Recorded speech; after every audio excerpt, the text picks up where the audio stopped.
Buenas tardes, amigos.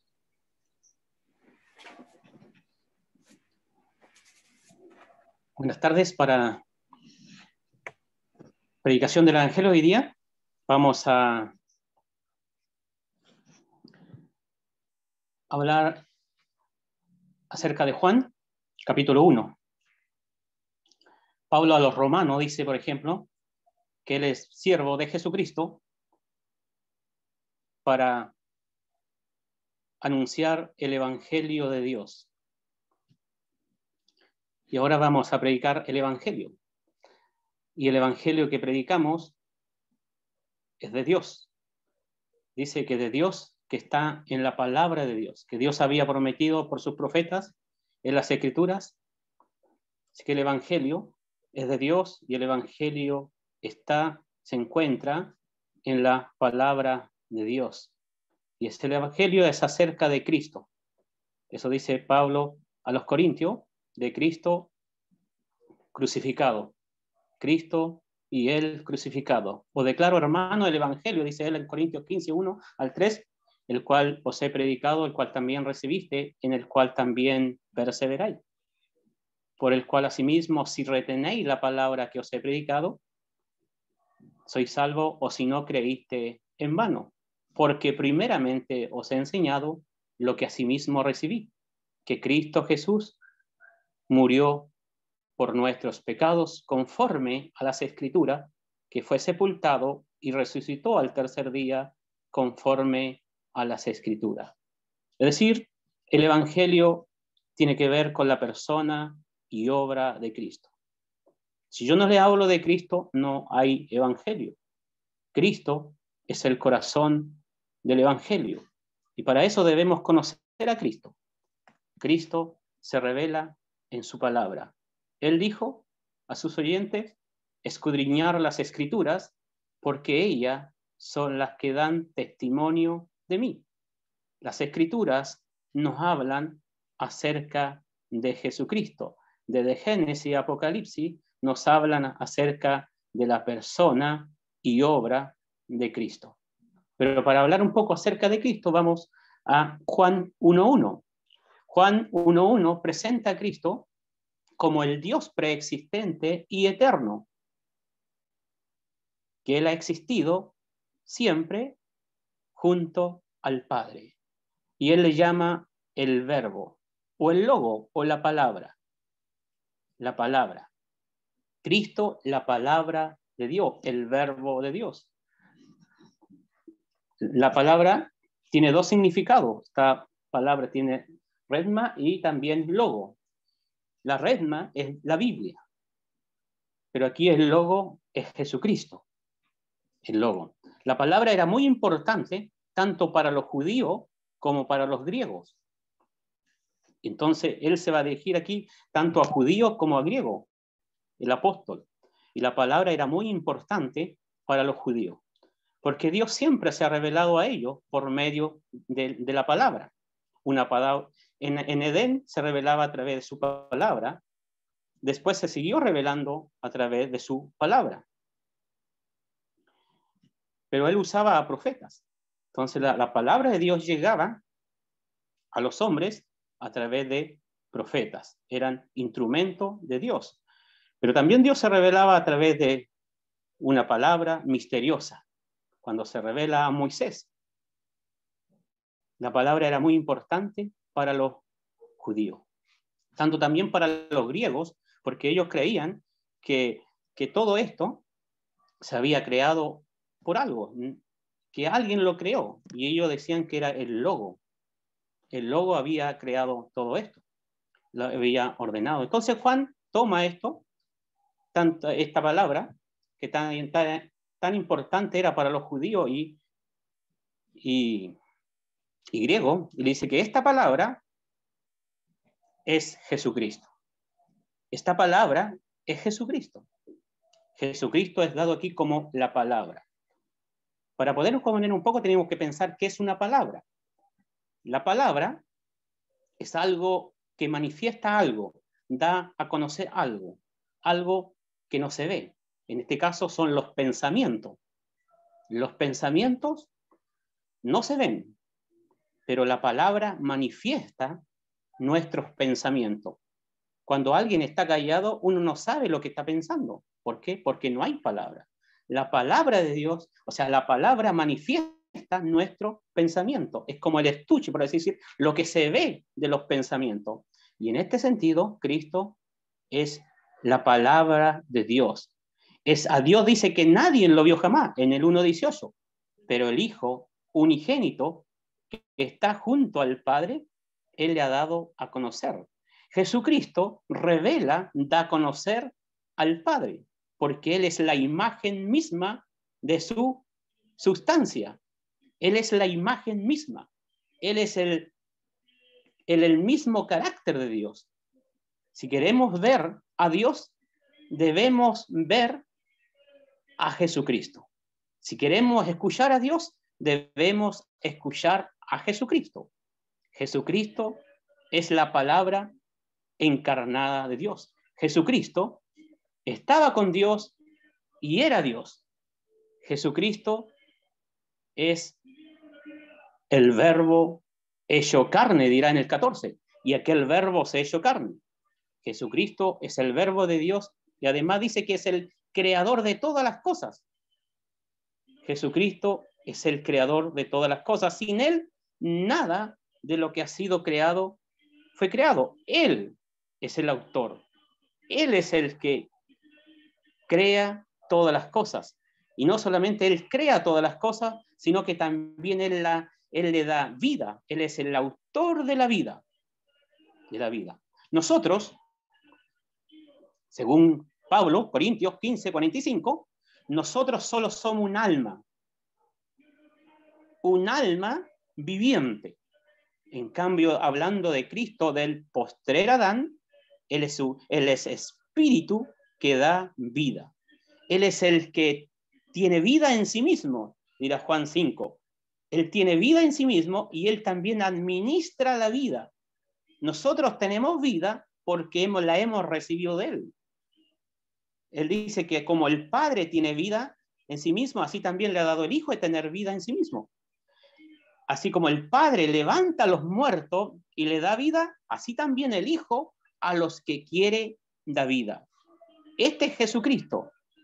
Jesucristo es Dios que está junto al Padre, que es el Creador, que es poseedor de la vida, administra la vida y que se hace carne. Toma naturaleza humana. Jesucristo es el Hijo de Dios. Jesucristo es Dios. Y a la vez es hombre. En cuanto a su naturaleza divina, Juan nos dice que en el principio era, es decir, nunca tuvo un comienzo. Él siempre ha sido y es y lo será. También lo afirma el escritor a los Hebreos. Jesucristo es el mismo ayer y hoy y por los siglos de los siglos. Jesucristo. Pablo también lo presenta como el que tiene toda autoridad, el primogénito, el que tiene total autoridad sobre su creación. ¿Por qué? Porque Él es el creador y sustentador de su creación, tanto de lo visible como de lo invisible. El escritor a los Hebreos presenta a Cristo como superior a los ángeles. Como superior a los ángeles. Él no es un ángel. Él dice que es adorado por los ángeles, dice el escritor a los Hebreos, 1:6. No solo eso, sino que Él no es un ángel, sino que Él es Dios. Y por eso Él es adorado por los ángeles, Hebreo 1:8. Y Él es el creador, también lo dice Hebreo 1:10-12. Él es el creador de todas las cosas y Él está sentado en el trono de Dios, a la diestra de Dios como rey. Y los ángeles son enviados para cumplir las órdenes del rey. Él está por encima de todo hombre, dirá Juan también, 3:31, y está por encima de todos los ángeles. Él es fuera de la creación. Él es el creador, Él es el sustentador de la creación. Él diseña la creación, Él la crea, Él la adorna, la pone en marcha y la sustenta. Ese es Jesucristo. Y cuando Él viene a este mundo, nace allí en Belén, Él entra en su creación. Él entra en su creación. Cuando nace allí en Belén, cual hombre, sin dejar de ser Dios, sin dejar de ser el Verbo eterno. Él es Dios, pero ha nacido como un hombre, Va a crecer, va a sufrir, va a experimentar nuestras debilidades. Él tiene hambre, Él tiene sueño, Él sufre y va a sufrir la muerte, va a experimentar la muerte. Jesucristo, el Hijo de Dios, que es Dios, viene a este mundo con un propósito. Viene a este mundo con un solo propósito. Pablo a Timoteo dice, palabra fiel y digna, de ser recibida por todos, que Cristo Jesús vino al mundo a salvar a los pecadores, porque Él vino a buscar y a salvar lo que se había perdido. ¿Cómo lo va a salvar? Corintios 15 dice, Cristo murió por nuestros pecados. Pedro también en su epístola dirá, el justo murió por los injustos. Murió por los injustos. Cristo muere por los pecadores. ¿Para qué? Para llevarnos a Dios, dice. Para llevarnos a Dios. Entonces, Cristo murió. Aquel que es Dios y se hace hombre, viene a salvarnos. ¿Cómo nos va a salvar? ¿De qué manera? ¿Cuál es la forma? Muriendo en la cruz. ¿Por qué muere Cristo? Muere por nuestros pecados. Él muere por nuestros pecados. Ahí está el problema nuestro. Ahí está el problema suyo. Mi problema se llama pecado. Se llama pecado. Nosotros somos pecadores, dice Dios, que estamos destituidos de su gloria. Nosotros somos pecadores y estamos destituidos de su gloria. Él quiere que sepamos esta verdad. Él quiere que seamos convencidos de esta gran verdad, que somos pecadores, Hemos sido hallados culpables ante Dios. ¿Y qué debemos hacer ante Él? Solo callar y admitir nuestra culpa. Y que con nuestro bien hacer, que con nuestras buenas obras, jamás podremos agradar a Dios. Jamás. Porque entre más conocemos a Dios, nos vamos a dar cuenta lo pecadores que somos. Y que la sentencia ya está dictada para cada pecador. El alma que pecare, esa morirá. Esa debe morir. Y el que no se halló inscrito en el libro de la vida fue lanzado al lago que arde con fuego y azufre.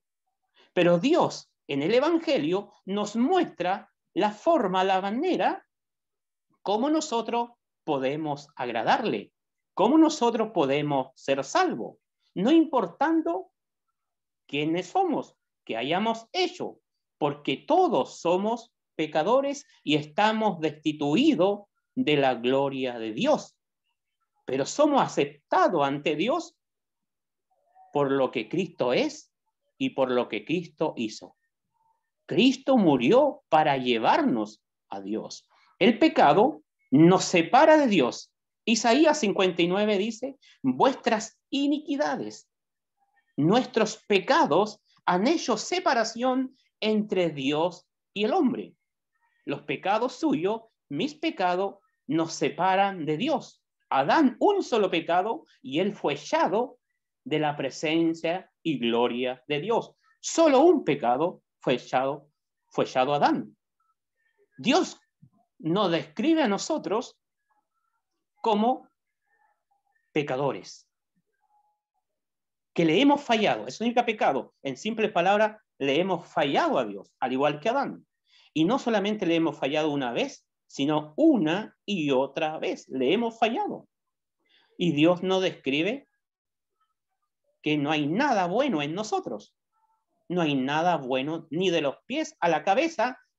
No hay nada bueno en nosotros que pueda agradar a Dios. Dios ve al hombre como pudrido de los pies a la cabeza.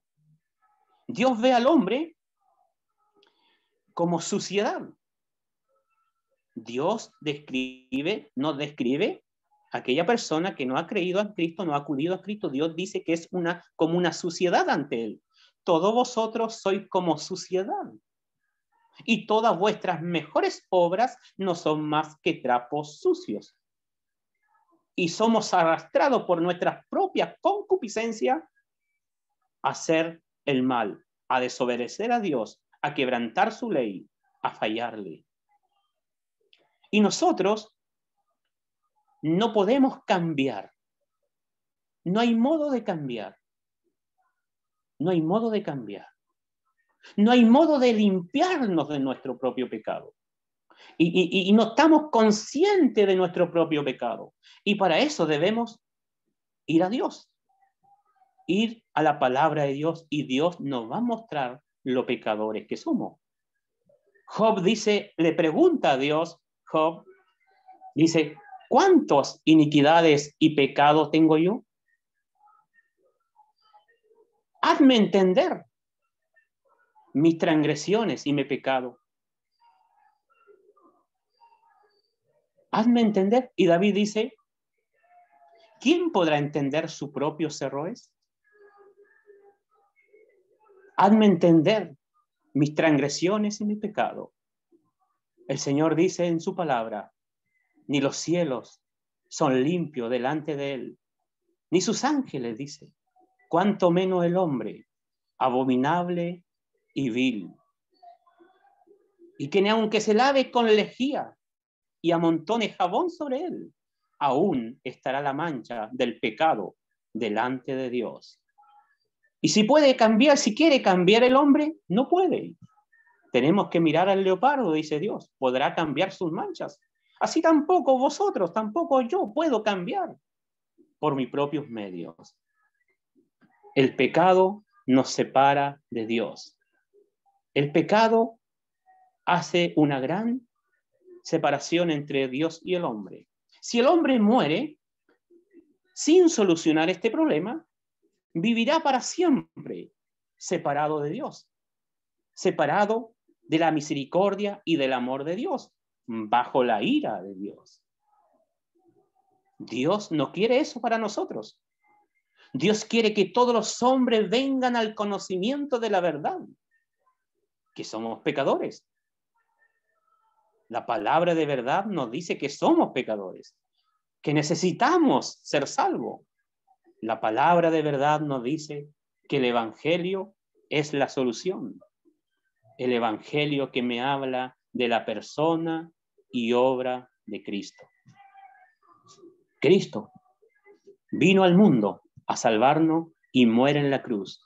Muere en la cruz en nuestro lugar. Es decir, que Cristo allí en la cruz, Él se hace responsable por nuestros pecados. Él sufre las consecuencias de nuestro pecado. Lo que nosotros debíamos sufrir. Él sufre allí en la cruz. Él carga nuestro pecado. En Juan 1:29 aquí dice, el Cordero de Dios que quita el pecado del mundo. Es decir, Él quita mi pecado. Él quita aquello que me separa de Dios. Ahora yo no, al quitarme mi pecado, ahora nada me va a impedir de tener una relación con Dios, una comunión con Dios. Ahora el problema lo va a tener Cristo. Y Él tiene el problema allí en la cruz. Él va a sufrir ese desamparo. Él va a sufrir el castigo. Porque Él en su amor y misericordia quiso hacerlo. Quiso cargar nuestro pecado en su propio cuerpo. Y Él sufrir el desamparo. Y Él dice allí en la cruz, cuando cargaba con nuestros pecados, Dios mío, ¿por qué? ¿Por qué me ha desamparado? ¿Cuál es la razón? El escritor, el apóstol Pablo dice, porque Dios estaba en Cristo reconciliando consigo al mundo, no tomándole en cuenta a los hombres su pecado.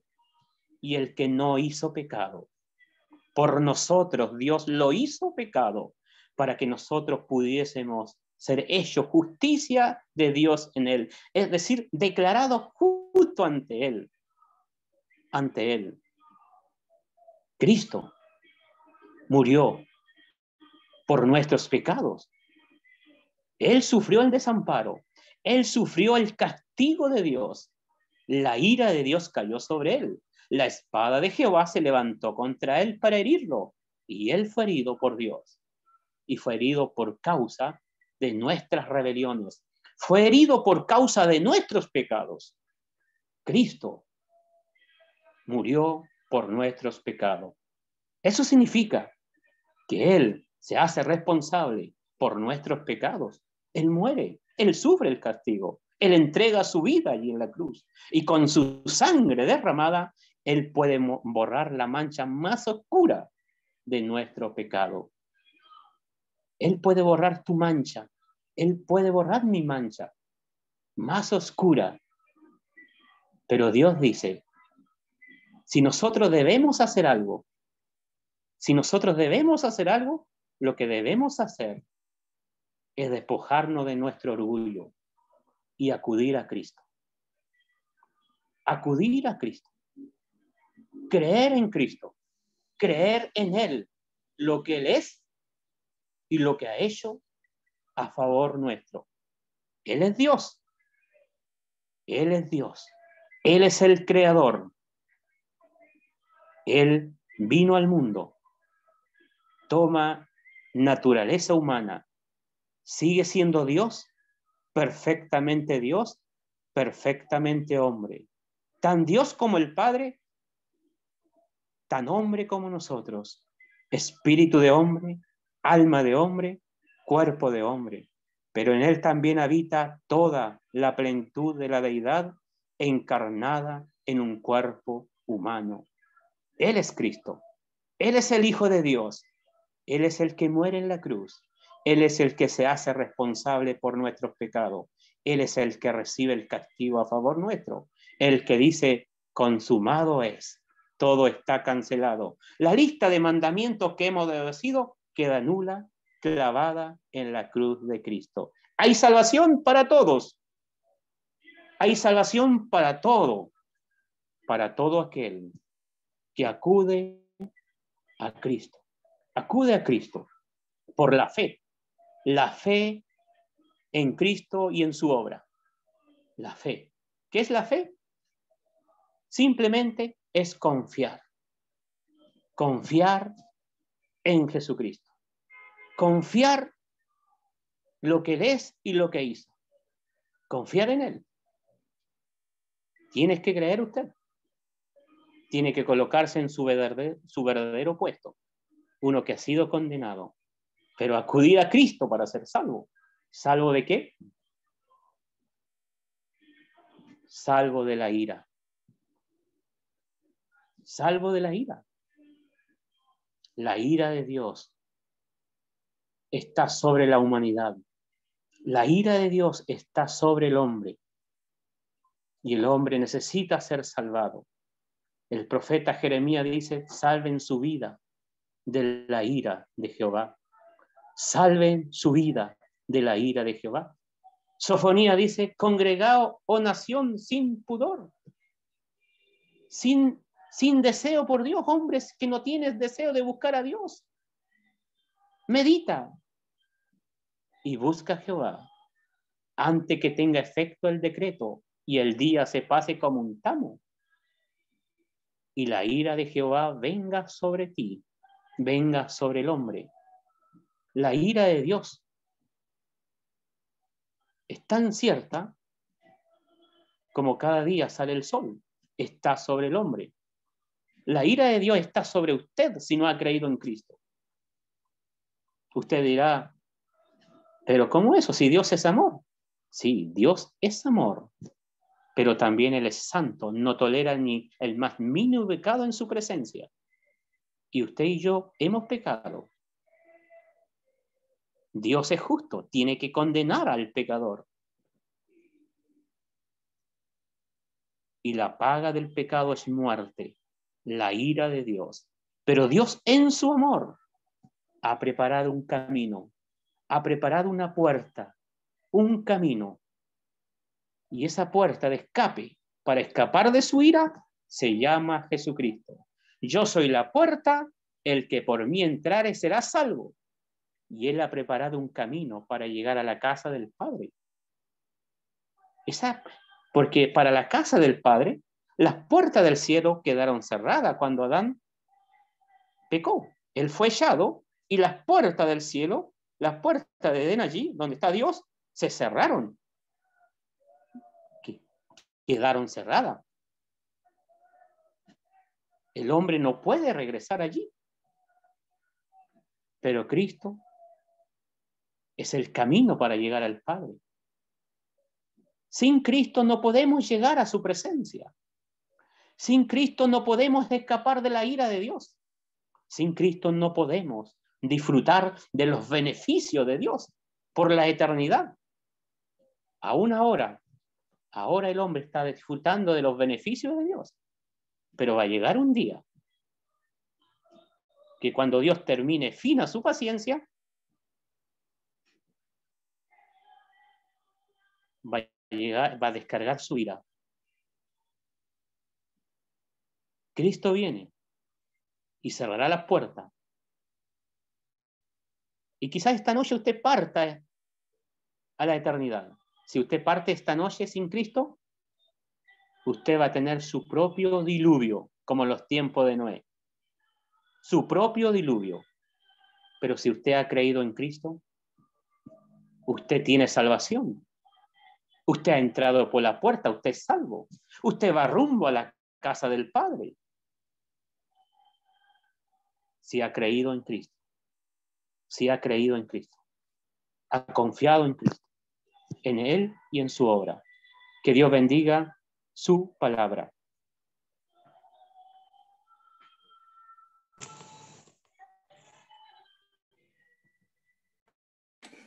Muchas gracias. Damos a nuestro hermano Alejandro, que nos ha presentado el Evangelio en esta tarde, un Evangelio claro, un Evangelio nítido, un Evangelio que es por fe en Cristo Jesús. Si usted aún tiene solo una religión, tal vez nació en una religión, tal vez ha vivido toda su vida buscando tener un buen comportamiento, de manera que de esa forma, digamos, ganarse el cielo, ganarse el favor de Dios. Bueno, si eso es así, bien, yo creo que está muy bien que usted quiera tener un buen comportamiento. Sin embargo, la palabra del Señor es muy clara e indica que ninguna obra que nosotros podamos hacer, por buena que parezca, ninguna obra puede resolver el problema del pecado como sí lo hace la obra de la cruz, la obra de Cristo, Cristo en la cruz. Él es el único que resuelve el pecado con el que vivimos, con el que nacimos y con el que cometemos diariamente. Él puede perdonar ese pecado. Muy bien, para esta segunda parte de la reunión de predicación del Evangelio, voy a pedirles que me acompañen en un tema digamos, para mí es un tema tremendo, es un tema tremendo. Voy a ampliar esto. Ahí está.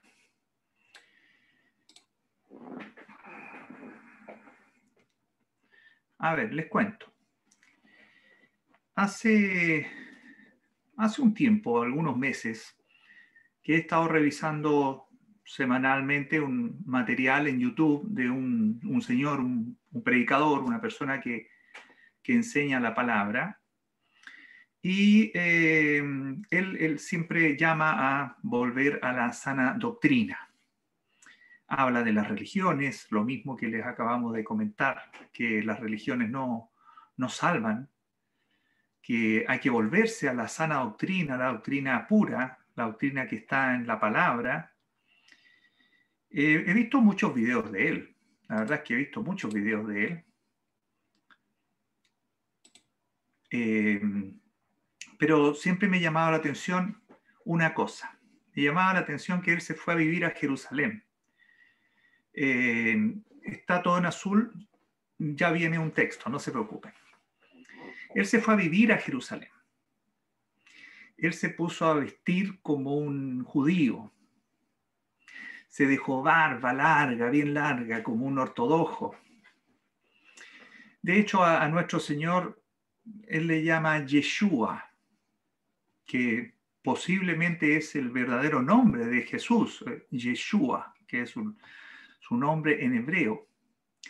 Y él habla permanentemente de el reino de Dios, el evangelio del reino. Me llamaba un poco la atención. Y la verdad es que no le daba el énfasis que merece la obra de Cristo en la cruz.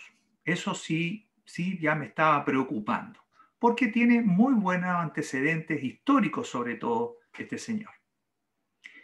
Bueno, ayer vi el último video que voy a ver de él, porque ayer definitivamente él se puso a hablar cosas que para mi entender son contrarias a la Escritura, absolutamente contrarias. Ya no pasó a otra esfera. Pero con el discurso que tiene, es muy probable que mucha gente siga escuchándole. Se puso a hablar de que no hay un arrebatamiento, que no hay un rapto, que las personas que están esperando que Cristo venga de nuevo a buscarnos y a sacarnos y a librarnos de la gran tribulación, de lo que va a ser el juicio de Dios sobre esta tierra, que ese hecho que se llama en la Escritura el arrebatamiento o el rapto de la iglesia, bueno, este señor se puso a decir que eso era una utopía, que eso era absurdo, que no había por qué creer esas cosas. Mencionó que el verdadero creyente pasará por tribulación y vendrán los juicios, y que el verdadero creyente tiene que salir adelante de eso, tiene que seguir fiel hasta el fin. ¿Ya? ¿Por qué? Porque él insiste, y ahora ya se mostró bien, él insiste que es por obra mía, por mérito mío, por mi esfuerzo y mi fidelidad a Dios, entonces yo podré ganarme el cielo. Y eso no es lo que la Escritura enseña. No es lo que la Escritura enseña. De hecho, es muy claro cuando en el Antiguo Testamento Dios puso una serie de mandamientos y que esos mandamientos iban a ser el pacto de Dios con el hombre, y que el que cumpliera los mandamientos sí podía obtener el agrado y la protección de Dios. Bueno, ninguno cumplió los mandamientos. Es imposible para nosotros, los seres humanos, cumplir los mandamientos. No podemos cumplirlos. No tenemos esa capacidad. El pecado que tenemos nosotros impide que logremos cumplir los mandamientos. Lo impide. Amarás al Señor tu Dios con toda tu mente, con todo tu ser, con toda tu fuerza. Por supuesto que es lo que debemos hacer, pero ¿lo hacemos? ¿Somos capaces de amar al Señor con toda nuestra fuerza, con todo nuestro ser? ¿Somos capaces de cumplir el que amemos también a nuestro prójimo como a nosotros mismos? usted y yo sabe que no somos capaces de hacerlo. Una vez podremos hacerlo, 2 veces. Pero ese pecado, el odio, el rencor, las envidias, las venganzas, nos atrapan una y otra vez. Así que me voy a olvidar del predicador. No le voy a decir el nombre tampoco, para que no lo busque, porque al final sí tiene antecedentes históricos muy buenos. Sin embargo, su doctrina no está centrada en Cristo, que es la verdadera doctrina del Evangelio, centrada en Cristo y su obra en la cruz. Esa es la verdadera doctrina. Así que hoy día quiero que nos centremos en Cristo y en la obra de la cruz a través de el evento que la iglesia, los creyentes, los que hemos sido favorecidos con la gracia de Dios, porque no somos los que sí hemos cumplido la ley, nosotros no somos capaces de cumplirla, los que hemos sido favorecidos con la gracia de Dios, y Dios nos ha sellado con el Espíritu Santo y nos ha dado vida eterna. Nosotros esperamos un siguiente evento. Ese es el evento que estamos esperando. Vamos a leer los 2 pasajes en donde se habla explícitamente de esto. Se habla explícitamente de esto. No, el Señor habló y dijo que iba a preparar lugar para nosotros y que iba a volver y nos iba a tomar para que donde Él está, nosotros también estemos con Él. Es cierto, el Señor mencionó este evento que vamos a leer hoy día en los 2 pasajes que nos hablan de manera explícita. Aquí no hay interpretaciones. Lo del Señor, el Señor nos contó esto, pero lo dijo de una manera muy familiar, muy amorosa. Aquí el apóstol Pablo nos revela un misterio y lo revela con todas sus letras. Vamos a 1 Corintios, el capítulo 15, versículos del 51 en adelante. Me voy a saltar 3 o 4, pero usted puede leerlos después. He aquí, dice el apóstol, os digo un misterio. No todos dormiremos o moriremos, no todos dormiremos, pero todos seremos transformados. En un momento, en un abrir y cerrar de ojos, a la final trompeta, porque se tocará la trompeta, y los muertos serán resucitados incorruptibles, y nosotros seremos transformados. Porque es necesario que esto corruptible, nuestros cuerpos, se vistan de incorrupción. Y esto mortal, nuestros cuerpos, se vistan de inmortalidad. Y cuando esto corruptible se haya vestido de incorrupción y esto mortal se haya vestido de inmortalidad, entonces se cumplirá la palabra que está escrita: sorbida es la muerte en victoria. El 58. Así que, hermanos míos amados, estad firmes y constantes, creciendo en la obra del Señor siempre, sabiendo que vuestro trabajo en el Señor no es en vano. Una revelación tremenda del apóstol Pablo. Recuerden que el apóstol Pablo recibió revelación que incluso cuando lo contó dijo que no le era permitido decirla. Nosotros entendemos que él quiso adelantarnos alguna parte de lo que le fue revelado por el Señor. Y esta es una revelación tremenda. Fíjense lo que dice también en Primera de Tesalonicenses capítulo 4, el pasaje, digamos, paralelo a esto, y ambos, al leer ambos y dejar ambos en la pantalla, mi intención es que podamos sacar lo mejor de ambos, porque ambos se complementan y hablan del mismo evento. Tampoco queremos, hermanos, el 13, tampoco queremos, hermanos, que ignoréis acerca de los que duermen o murieron, para que no os entristezcáis como los otros que no tienen esperanza. Ahí hay un punto. Porque si creemos que Jesús murió y resucitó, así también traerá Dios con Jesús a los que durmieron o murieron en él. Por lo cual os decimos esto en palabra del Señor, que nosotros que vivimos, que habremos quedado hasta la venida del Señor, no precederemos, no iremos antes a los que durmieron, los que murieron. Los que murieron van primero. Porque el Señor mismo, con voz de mando, con voz de arcángel y con trompeta de Dios, descenderá del cielo, y los muertos en Cristo resucitarán primero. Luego nosotros, los que vivimos, los que hayamos quedado, seremos arrebatados juntamente con ellos en las nubes para recibir al Señor en el aire. Y así estaremos siempre con el Señor. ¿Y el propósito? 18. Por tanto, alentaos los unos a los otros con estas palabras. ¡Qué tremenda revelación! ¡Qué tremenda revelación!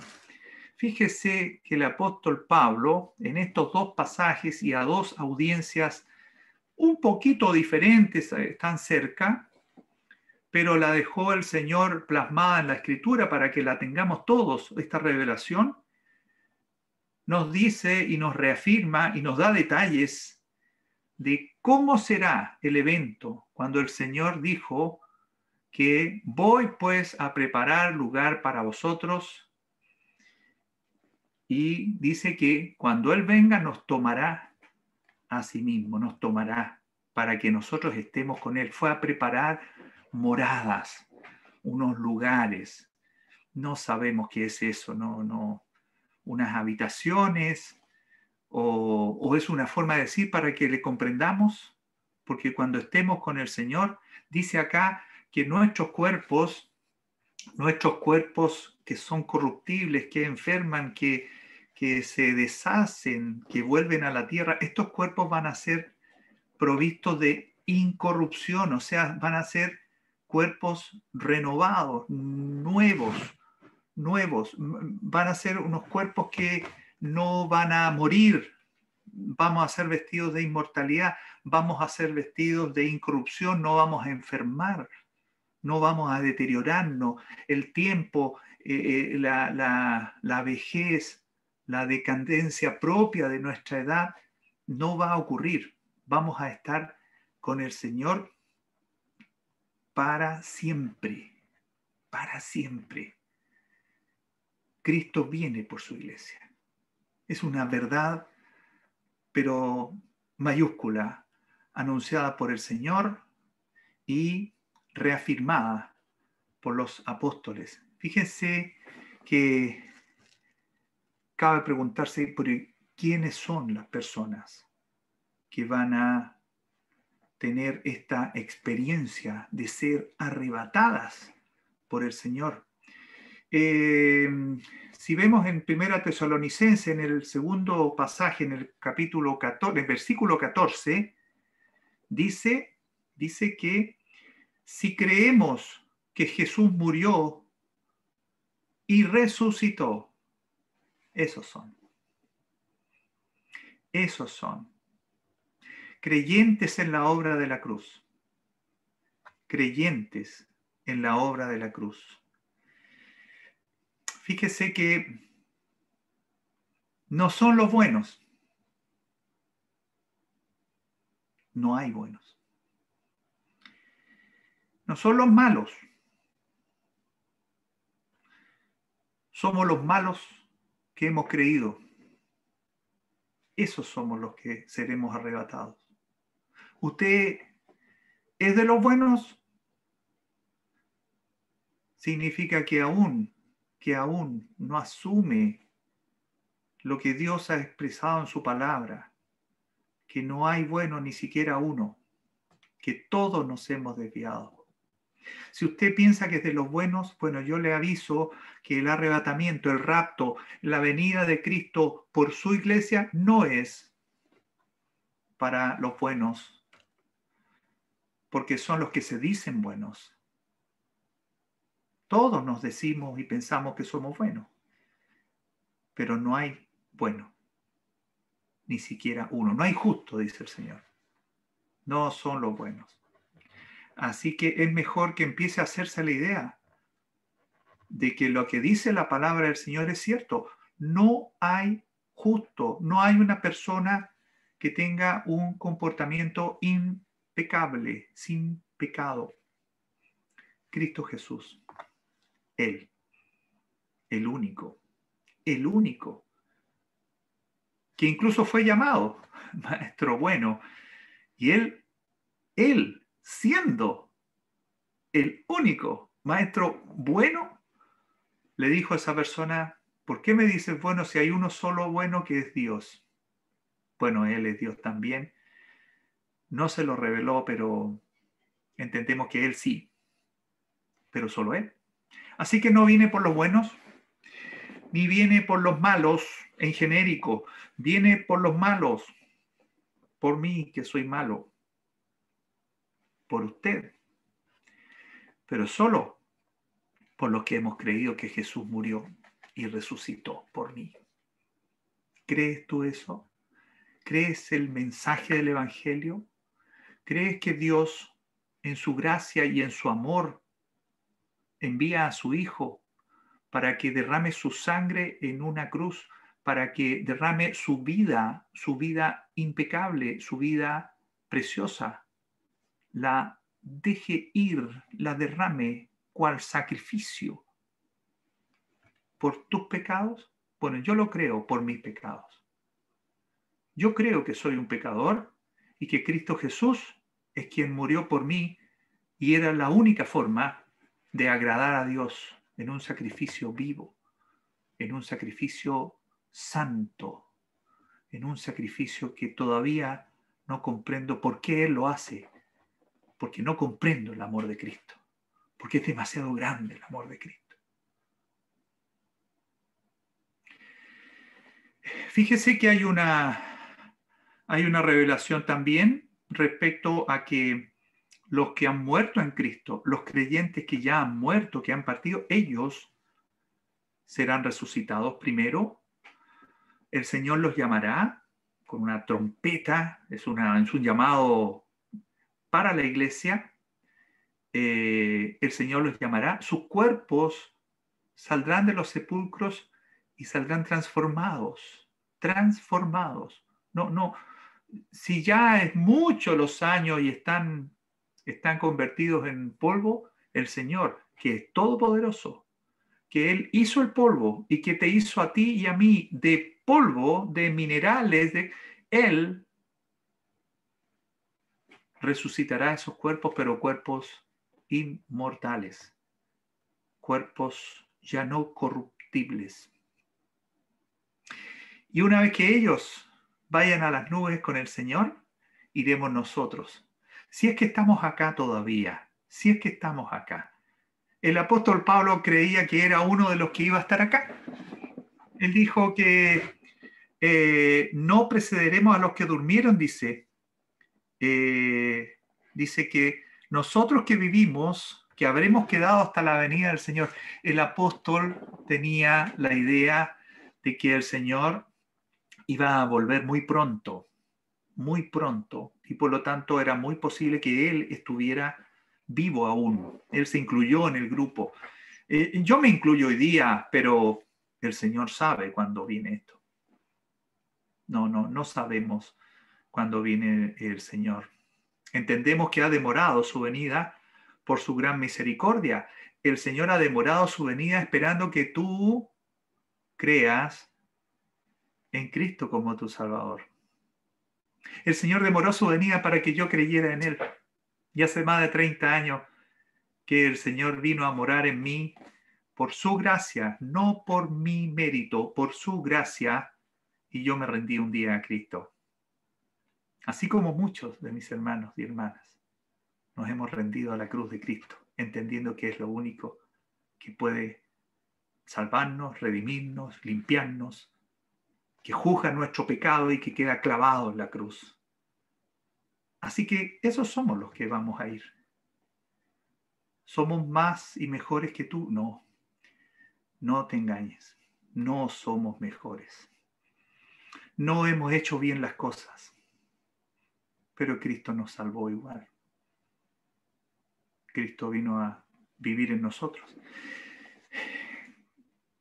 ¿Qué pasa ese día? Hace unos meses vimos una película con mi esposa que de pronto se desapareció la gente. Se desaparecían personas. Un porcentaje muy pequeño de personas desaparecían. Y la gente que quedaba, unos pocos, que habían escuchado este mensaje como el que estás escuchando hoy, unos pocos decían, el arrebatamiento.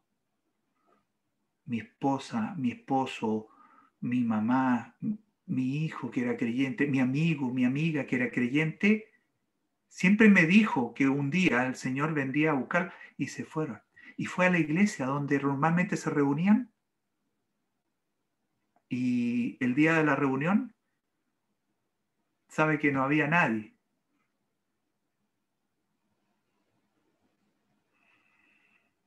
Hay un video en YouTube del rapto en donde está predicando una persona. Hay cientos de personas en la iglesia, está predicando, y de pronto se escucha una trompeta, ¡pum!, y desaparece la mitad de las personas. Y la otra mitad se quedan ahí. Y hasta el predicador se quedó ahí. ¿Sabe qué? No por asistir a una iglesia, entonces usted es de Cristo y se va. En ese video, que es una dramatización, el predicador no era creyente. Hay iglesias en las que el predicador recibe un sueldo y vive de eso. Y ese predicador de la dramatización era un asalariado, pero no era creyente. ¿Usted puede creerlo? El Señor nos dijo que tengamos cuidado de creernos que estamos firmes, creernos creyentes sin serlo. Debemos revisar todos los días nuestra fe, nuestra profesión de fe. Y esto se lo hablo a mis hermanas y hermanos creyentes y por supuesto a mí también. Pero a ti que no eres creyente, que todavía no das ese paso de aceptar a Cristo en tu vida, recibir esta transformación que Cristo hace, te invito a que lo hagas ahora, ahora. Acá en la tierra, el día que nos vayamos, todo seguirá igual por un tiempo. El mundo va a seguir con sus afanes, con sus problemas, con sus satisfacciones, con sus alegrías, con sus penas. Pero ¿sabe qué? Junto con la iglesia se va alguien que vive en la iglesia. Yo soy la iglesia, usted, hermana, hermano, es la iglesia, y en nosotros vive el Espíritu Santo que nos fue dado por Dios y se va. Así que empieza una etapa diferente ya del mundo sin el Espíritu Santo. Posiblemente sin una predicación como esta. Los domingos ya no va a haber predicación. Nos habremos ido. No va a haber predicación. Se acaba la era de la iglesia. ¿Qué hace el Espíritu Santo? El Espíritu Santo está ahora dirigiendo esta reunión. El Espíritu Santo nos está hablando a través de la palabra. El Espíritu Santo convence al mundo de pecado. Si yo estoy suficientemente convencido de que soy un pecador y que necesito salvación y yo he confiado en Cristo como mi Salvador y usted no quiere, se rehúsa, bueno, es el Espíritu Santo el que convence al mundo de pecado, de justicia y de juicio, dice el apóstol Juan, capítulo 16. ¿Sabe por qué? Y dice y sigue, de pecado, por cuanto no creen en mí. ¡Qué tremendo! El Espíritu Santo, que hoy día está usted convenciéndolo del pecado que usted tiene y que no ha sido perdonado y que tiene que creer en Cristo, ese Espíritu Santo no va a estar el día del arrebatamiento, se va con nosotros. O sea, ya no hay más oportunidad, por lo menos no oportunidad de ser salvo por la gracia de Dios. No deje pasar esta nueva oportunidad. no deje pasar esta noche. Esta no es una reunión más. Es la reunión en la que tú puedes dar el paso más importante en tu vida, aceptar a Cristo como tu Salvador. ¿Qué harás con Jesús hoy? ¿Seguirás prefiriendo al mundo que se va a acabar? Con la venida de Cristo no viene de inmediato el juicio final, hay otros acontecimientos previamente, pero ya empiezan en algún minuto a caer los juicios de Dios. No queremos que tú estés aquí, que en ese minuto digas, ¿por qué no creí en Cristo? Si yo estuve a punto, estuve a minutos, a segundos de pasar por esa puerta que es Cristo y caminar por el camino que es Cristo y dejarme pastorear por Cristo y ser una oveja de su redil. No esperes a que una amiga, amigo creyente que te habló mucho del Señor un día desaparezca y te des cuenta que otros como él también han desaparecido. Seguramente la religión o el anticristo o alguien que aparezca dirá que eran unos fanáticos que, no sé, se suicidaron, se fueron y se tiraron al mar para disipar cualquier ruido de que alguien pueda llegar a pensar, era verdad. Jesús vino por los creyentes y se los llevó y están con Él. Estamos con Él, queremos que tú estés también con Él. Queremos que tu pecado sea perdonado. Hoy día puede ser ese día. No esperes otro año, no esperes otro mes, no esperes otra semana, ni otro día, ni otra hora. Mientras oramos, cree en el Señor Jesucristo, serás salvo, creerás que Jesús murió y resucitó y estarás. No solo en este acontecimiento del arrebatamiento, también estarás en el acontecimiento más grande que es estar con Cristo por toda la eternidad. Vamos a orar para terminar esta predicación doble.